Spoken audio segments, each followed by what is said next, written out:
मराठी रिव्ह्यूजमध्ये तुमचं खूप खूप स्वागत. आज आपण रिव्ह्यू करणार आहोत हिट द थर्ड केस ह्या सिनेमाचा. जसं की आपण या सिनेमाचा टीझर ट्रेलर पाहिला असेल तर त्याच्यामध्ये हा आपल्याला कळलंच आहे की हा 18+ सिनेमा आहे, ॲडल्ट सिनेमा आहे. याच्यामध्ये खूपच ब्रुटल सीन्स आहेत. त्यामुळे तसेच काही शिव्या दिलेल्या आहेत. त्यामुळे हा सिनेमा 18+ आहे. सो कृपया या सिनेमाला लहान मुलांना घेऊन जाऊ नका. वयस्कर लोकांनीच हा सिनेमा पाहायचा आहे. तर येऊया कथेकडे. तर याच्यामध्ये अर्जुन सरकार हे आपल्याला मेन हिरो ह्या सिनेमाचे दिसतात. आणि जशा ह्याच्या पहिल्या कथा होत्या की याच्यात इन्व्हेस्टिगेशन दाखवलं जाईल, काय चाललंय ते आपल्याला समजेल. तर ह्याच्यात इन्व्हेस्टिगेशन उशिरा चालू होतं. तर ह्याच्यात पहिली जे खून होत असतात ते दाखवलेत आणि भूतकाळ आणि वर्तमान काळ अशी थोडीशी कथा ही चालते मागे पुढे. पण आपण पहिल्यांदा आपल्याला थोडासा वेळ लागतो, पण नंतर आपण बरोबर त्याच्यात ॲडजस्ट होतो, आपल्याला समजतं की काय चाललंय. सो तुम्ही म्हणजे अपेक्षा आपल्या काही वेगळ्या होत्या आणि दिसलं आपल्याला काही वेगळं.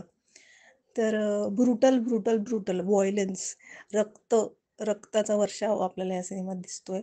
तर मला असं वाटलं नव्हतं की अशा सिनेमाचा सुद्धा मी रिव्ह्यू करून तुमच्यासमोर सादर करेन. म्हणजे मी तर ठरवलं होतं की जेव्हा म्हणजे मार्कोसारखे सिनेमा आले तेव्हा मी ठरवलं होतं की असल्या सिनेमांचा आपण रिव्ह्यू करायचा नाही. परंतु हा सिनेमा जरी हा ब्रुटल आहे, जरी याच्यात व्हायलन्स आहे, तरीसुद्धा हा सिनेमामध्ये बरंचसं काही चांगलं आहे. आणि ह्या सिनेमा एवढा ब्रुटल का आहे, तो सिनेमा तुम्हाला पाहिल्यावर नक्कीच कळेल की हा सिनेमा एवढा ब्रुटल का झालेला आहे, त्याच्यात एवढं रक्त का दाखवलेलं आहे. ते जेव्हा आपण सिनेमा पाहू तेव्हा तुम्हाला नक्कीच कळणार आहे.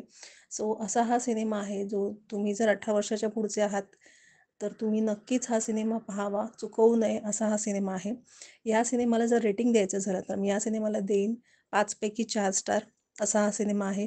नानीने याच्यात खूप चांगली ॲक्टिंग केलेली आहे. म्हणजे नानीला तुम्ही ह्या रूपामध्ये, ह्या अशा स्वरूपामध्ये आधी पाहिलेलंच नाही आहे, असं त्यांनी काम केलेलं आहे.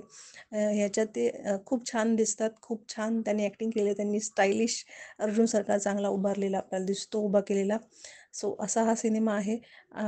आणि ह्याच्यामध्ये 2-3 कॅमिओसुद्धा आहेत एंडिंगला. तसेच फोर्थ केस जी येणार आहे, तर फोर्थ केसमध्ये जे कोणी हिरो आहेत तेही तुम्हाला इथे दिसतील. सो फोर्थ पार्टसुद्धा येणार आहे हे आपल्याला समजलेलं आहे. याची मी कथा नाही सांगणार आहे. हे एक सरप्राईज आहे. तुम्ही स्वतः बघा अशी माझी इच्छा आहे. सो नक्की पाहावा असा सिनेमा, चुकवू नये. Thank you so much.